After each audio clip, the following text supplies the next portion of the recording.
What's up, tubers? Welcome back to the channel. We got another What's in the Box video for you. Today we're looking at the Revell 125th scale 71 Olds 442 W30. I don't know for sure if this is a repop. I can only assume it is. I don't know. I didn't look on ScaleMates. I don't know much about the car. I do know. I looked on Google's because I know somebody that has one of these, a real one. It's absolutely gorgeous. It's an amazing car. And I asked him about the red fender wells because I built a Mopar once and posted it, and the rivet counters chimed in and, you painted the fender wells black. That's a GM thing. I'm like, So I looked, and apparently they were doing that for weight. Those were plastic. That's what I learned from the Googles. So whatever. I have not looked at this kit yet. It is still sealed in the box. I did see that it's $33, $32.95 in my local Ma and Pa shop. I'm pleased to see that they have not jumped on that price increase that Hobby Lobby has done. You know, which makes sense. I mean, begin rant. It's a corporation. They have bottom line shareholder bean counters.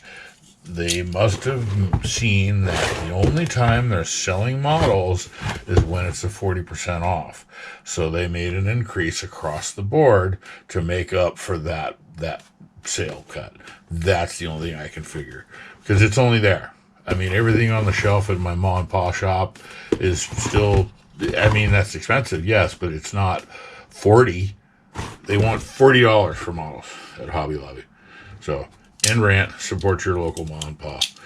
So, we're going to crack this thing open, take a look at it, see what's inside, give you a little review as we go. I've been kind of feeling like I need to do some American Muscle. We've been doing a lot of JDM stuff lately. Pausing.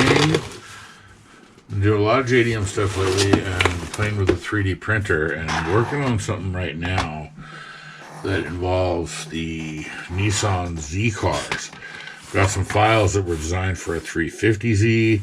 This is a 370, and this is the new 2023 Z car.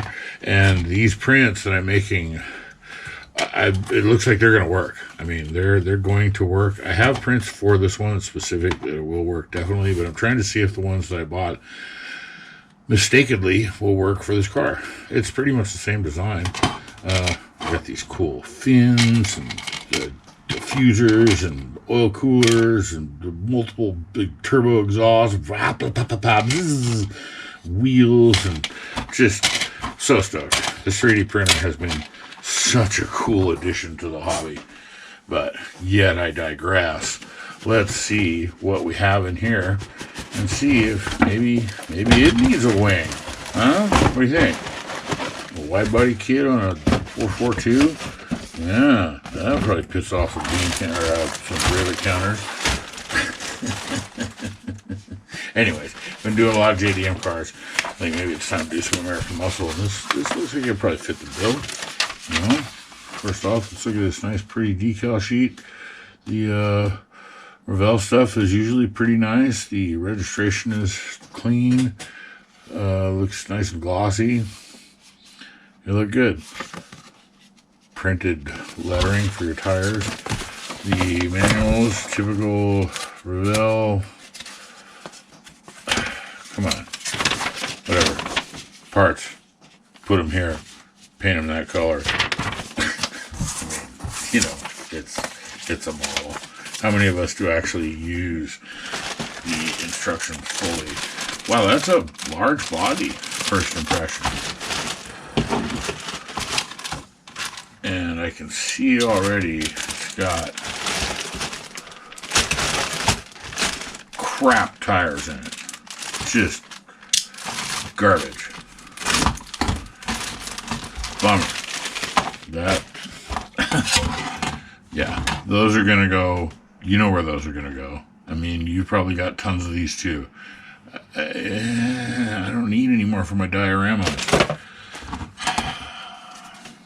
But, you know, we do have his options. The whole reason I got that 3D printer was stuff like this. Options. Good looking body. Looks pretty straight. Mold lines are, or panel lines are pretty shallow. Not a whole lot of detail there. It's kind of, you're really going to have to scrap that out to get those door lines to show. It's got a nice arch over the fenders. That shows really well. That'll paint up good. Get some specular highlights. But looks good. You know, Revell plastic always seems to be in good shape. The chrome tree. Let's see what it has. Sort of secret holding. Not a lot on there. But there, wow, look at that big old bumper. Jeez, it's a huge, nice detail on the grill though. That'll look good with some black wash. And then your OEM wheels. Other, what is that? A shifter, it looks like. Mirror inserts and, you know, basic chrome stuff.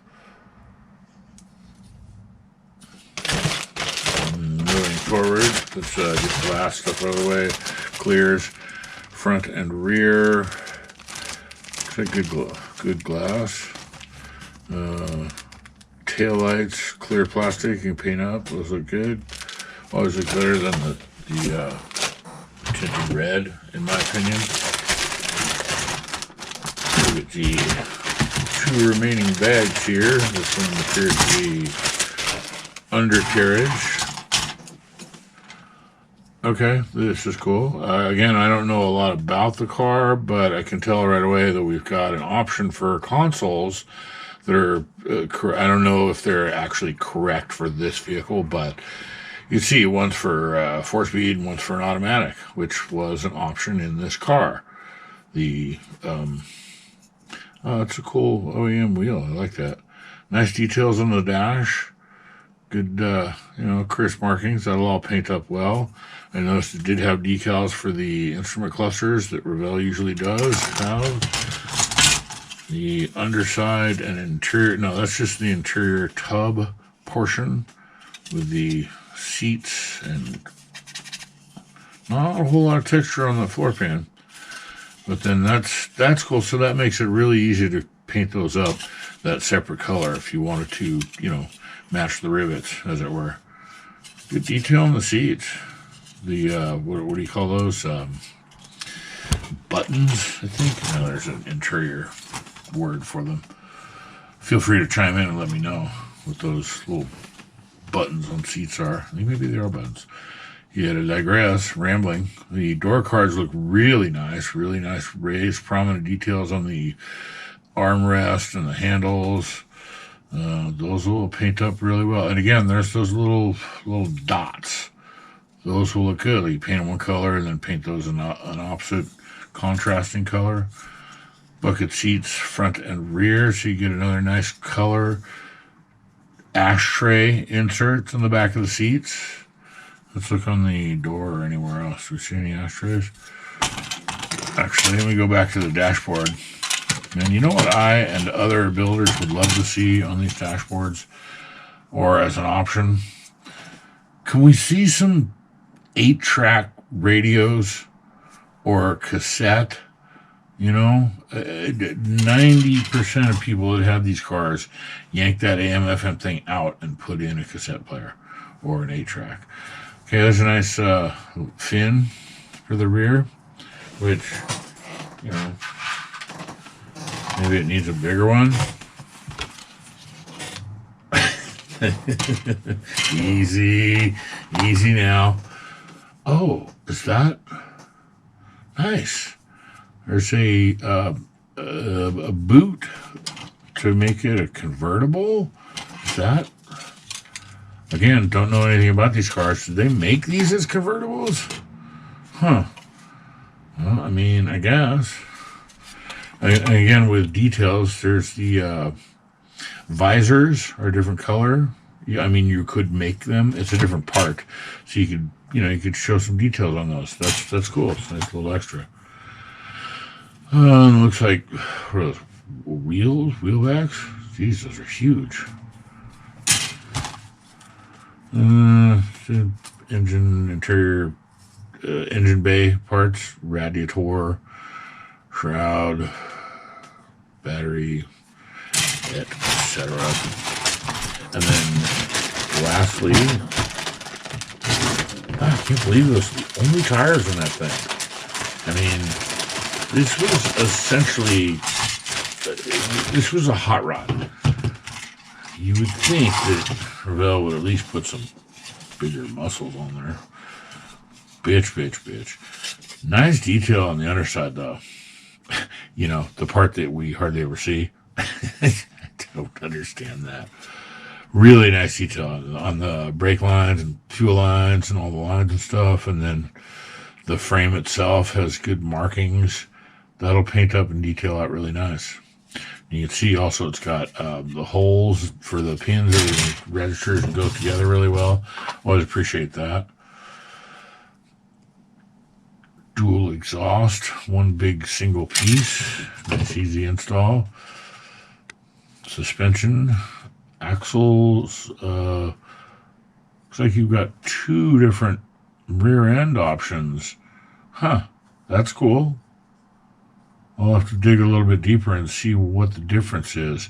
Is it height or is it a different, like a LSD or who knows? No, it looks like it's a different housing cover, differential cover. So, I'll have to do a little bit more research. This is nice sway bar setup. Very cool. That's very cool. It's like a cross member and not sure what that is. Engine mounts, maybe. And then, score. We've got two different transmissions. Very cool. In the world of 3D printing, that comes in handy when you only have the motor and no trans. So let's see, can we put this EcoBoost V6? Oh no, it's a V8. Huh, I thought I was printing V6s. I'm an idiot. But, can we put what would that be, like a TH400 probably? Anyways, cool block. Nice big block. It's got two halves of the engine. Big old oil pan. Wow, look at that big motor. Belt system, air conditioning, return lines, big fan, all really nicely detailed. The distributor has nice big thick points to make wiring this thing will be a lot easier than normal. Only one intake manifold option and one exhaust option. So there's no headers or no anything else like that to build this thing up. But so it's stock. Essentially, it's your stock hot rod 442. Big old heads, good details on the sides. Those look nice with wires hanging out. And the spark plugs have little teeny tiny nubs sticking out of there. So that's also going to look really good detailed up with the heat shields on the exhaust. Very cool. And then lastly, we've got the nice hood, specific old 442 look, the scoops. Oh, and then holes for where that is very cool.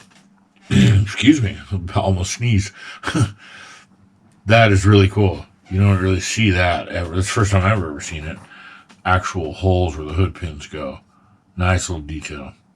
And then your hinges that go in the hinge file that I've never used them. Do you? What do you do with your hinges? So that about does it for the unboxing of this new release. The old 442 W30. Thanks for watching. Hope you liked it. Give me a like, thumbs up, subscribe, all that kind of horse hockey hoo-ha. And we'll see you in the next one.